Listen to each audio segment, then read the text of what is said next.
Hello everyone, this is my first ever video. I hope this goes okay. I've never done this before.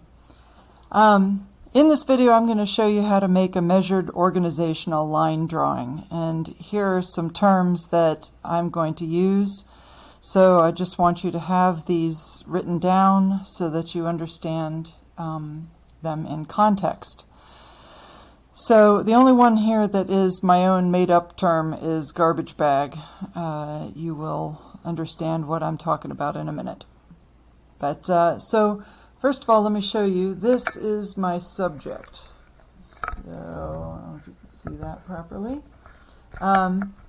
So when we're setting up the subject matter for an organizational line drawing, we want to make sure that we have a number of different classic shapes. I have circles and sticks and rectangles and all sorts of things in here. So I want to make sure that I don't have too many repeaters. You want to make sure that you have a variety of shapes and a variety of sizes of things, but they should be unified in the scale of the objects. So you don't want to have, something this size and then something like a mini fridge, right? You want to have things all sort of within the same realm. There were originally a few other things as well, but I thought that there were too many repeaters, so I pulled some things out. But when you're doing this, you want to have 5 to 7 objects. Okay, so let me see if I can get this back down here. The other thing that you're going to need for this is regular sketchbook, and I use a blue and a red pen, and I also have 2 small pieces of cardstock. These are what I refer to as an angle finder, but you could see that they're just 2 pieces of cardstock. When you're doing this at home, you're probably going to need something a little bit bigger, but you can use 2 pieces of sketchbook paper, just fold it in half a couple of times so that it makes them more rigid. But for the purposes of this, I can use something this small. So let me talk to you a little bit about how we do this. The first thing I'm going to draw on my paper is not any of the objects. So here's my objects again, right? So I don't want to draw the objects. I'm going to think about what shape this is as a whole. So that's where the garbage bag comes into play. So rather than trying to draw each of the individual objects and all of these complicated spaces between them, I'm going to treat this all as one object and pretend as though I have a garbage bag pulled around tightly so that it makes a shape. Okay, so let me go back to this. Okay, I think that's straight enough. Okay. So also you'll notice I have a red and a blue. Blue is darker and easier to see. Red is a little bit lighter. So what I'm going to do is I'm going to start with the red, and I'm going to draw all of this as a rough draft first, and then I can go back and draw over it when I am more confident about where everything goes with the blue pen. Why am I not using a pencil? It seems like that would be a grand idea, especially when we make all sorts of mistakes, right? Well, the problem is that we never get our drawing done if we are constantly fixing and erasing and fixing and erasing. So this, even though it's a little frightening, builds confidence in your mark making so that you can just get on with it. You can make a mark, you can be direct with it, and then if it's wrong, you can just go over it again. So what I want you to see here, see this kind of shape that I'm making? It's not perfect, but what it is good enough. And then everything I'm doing here is very, very light. I'm barely dragging this pen across the paper. And that way I can make sure that I'm sort of kind of getting everything in the right place.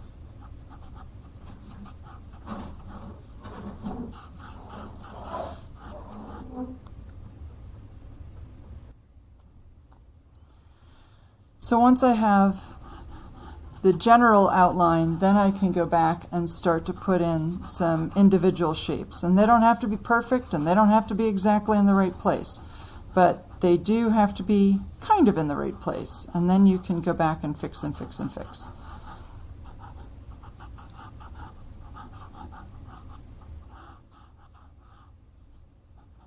I can also kind of wing it on some of these angles and then come back and fix and check to make sure that they're okay. So here's that bottle of ink here, the pen, make sure that the pen goes off the edge, cat toy.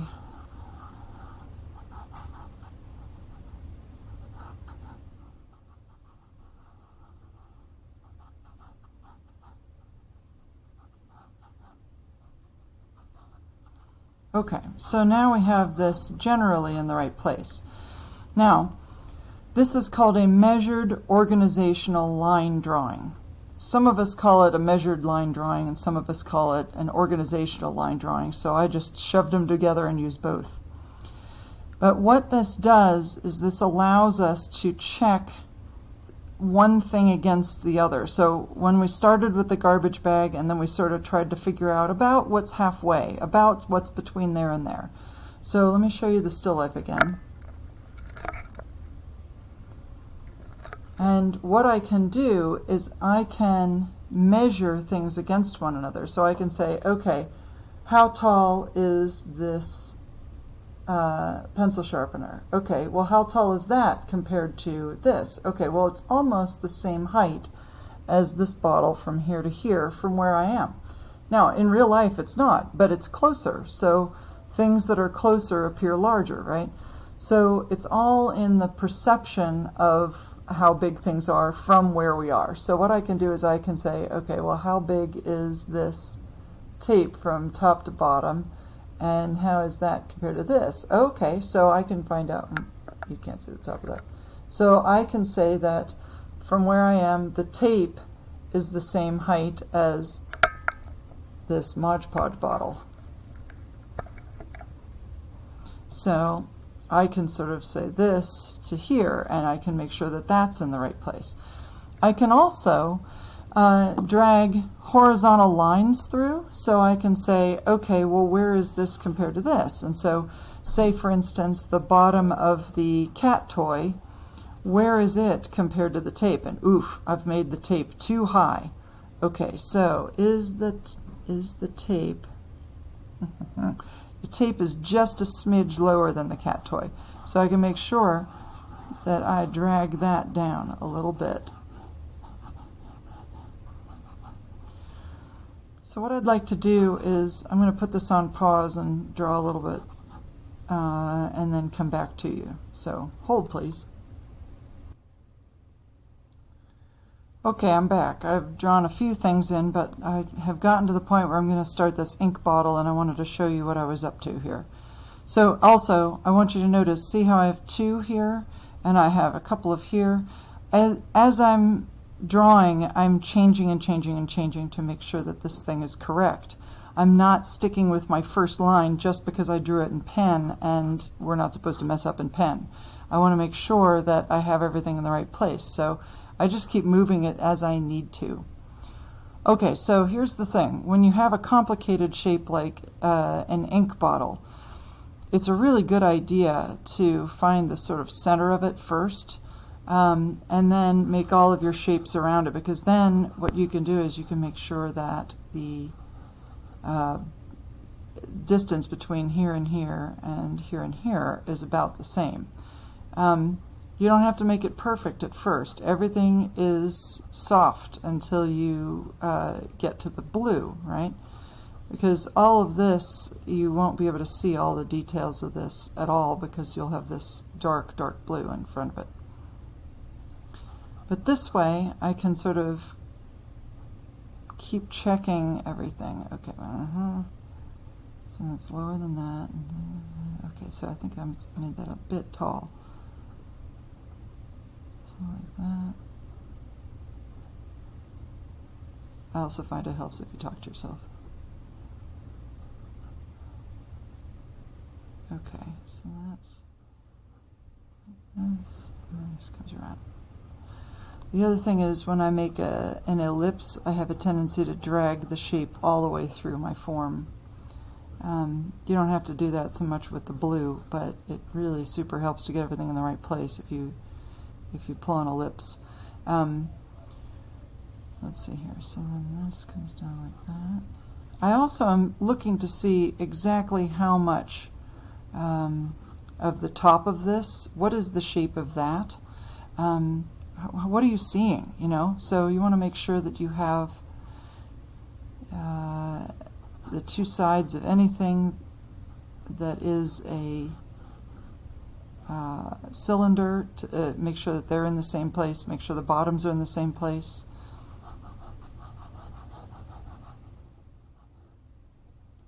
And make sure that you're checking on your negative spaces. So a negative space is like this shape here, making sure that that shape is the right dimension. So does it look like what you're seeing in real life? If it does not, if it's too short and fat, or if it's too long and skinny, or whatever, then you know that your stuff is in the wrong place, and you've got to figure out what you've done incorrectly and go back and fix it. So I want you to also get used to drawing and not panicking. Panic is what makes bad drawings, and it makes stiff drawings and lots of mistakes. This drawing is not going to end up in the Metropolitan Museum of Art, sadly, because, you know, that would be nice, but it's not. It's just a little sketch, so I don't have to worry about it. And as soon as I sort of tell myself that, then I can relax and look at all of these parts properly. If you panic about trying to get it right the first time, and oh my God, I'm awful at this, and how am I ever going to do this right, then you are absolutely going to mess this up. Here's a cheat too. See the side of the thing here? If I want a nice straight line, I drag my pinky down the side of the paper like that, and then it makes nice straight lines that are super vertical. And if you need to, on this side, you can flip your whole drawing over and do it again. But I usually do it for anything I can touch, and then sometimes you can just eyeball it for the rest of it. Okay, now let me try something else that's really cool. So one of the things that I was showing you is about measurement, right? So, and the other thing you can do is you can make your pen the same. So the pen is a stick, right? Let me take the end off and it makes it more stick-like. Okay, so stick, right? Middle of stick is really easy to find. You can find it easily and put your thumbnail on it, right? So middle of stick, right? Middle of this is challenging. Middle of stick is easy. So what you can do is you can make your stick appear to be the same width as your entire drawing, and then your thumbnail shows exactly what the midpoint of the whole still life should be. So you can go, oh, all right, so the midpoint will hit the edge of this and the center of that. Where is that on my drawing? And same thing for vertical too. You can make the entire still life, wait a minute, there we go. You can make the whole still life the same height as your pen, and you can figure out where your thumbnail is and make sure that that hits your drawing in the right place as well. So this is one of the best measuring devices you can use. You can find an object, you could say something like the ink bottle.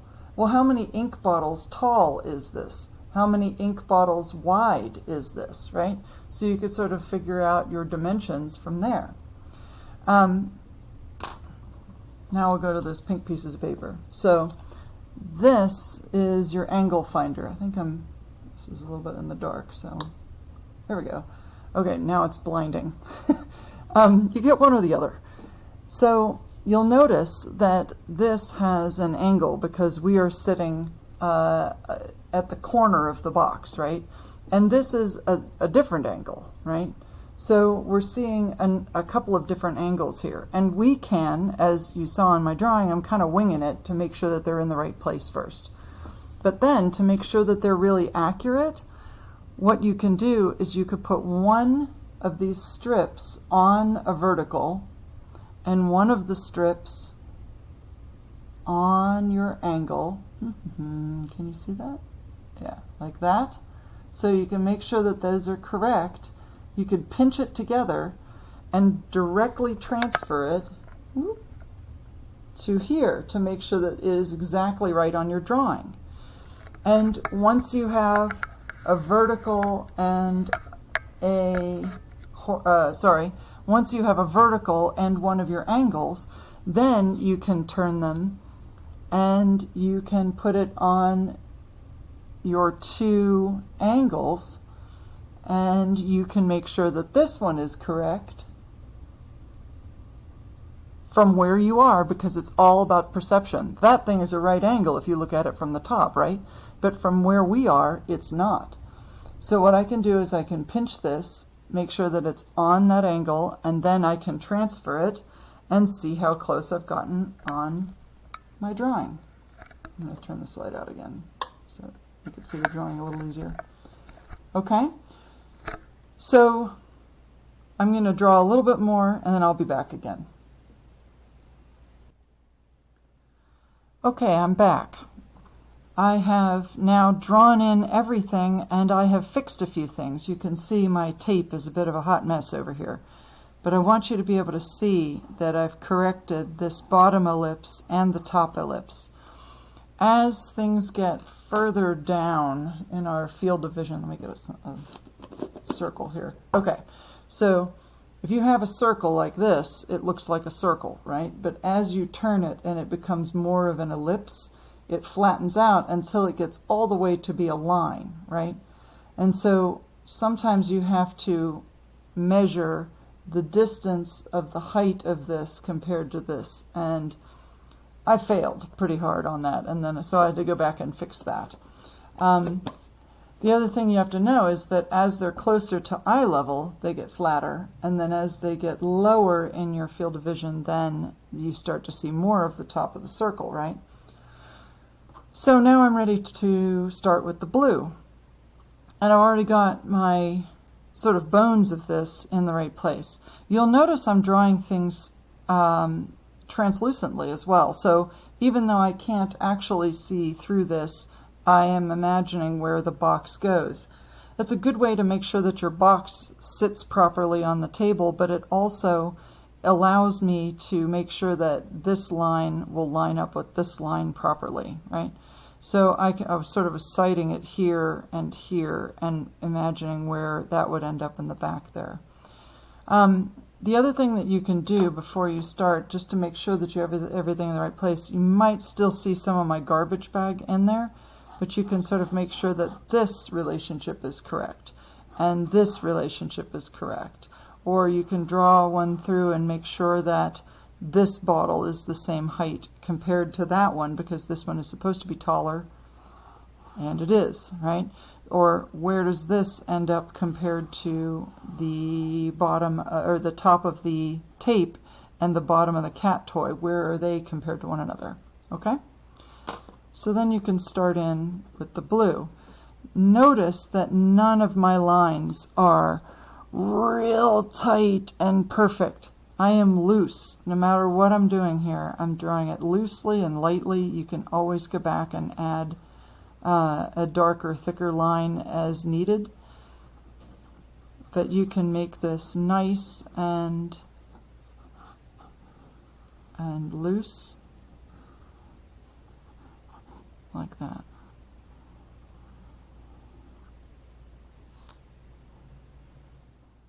I can also, on something like this, I can see through it. It's a translucent cat toy. I want to make the front edge a little bit darker so that I don't confuse it with the back edge. Same with the inside of the pill bottle. So I can drag my finger down here and then I can lightly drop this in, but make sure that these lines are a little darker and thicker. It just makes it look more understandable.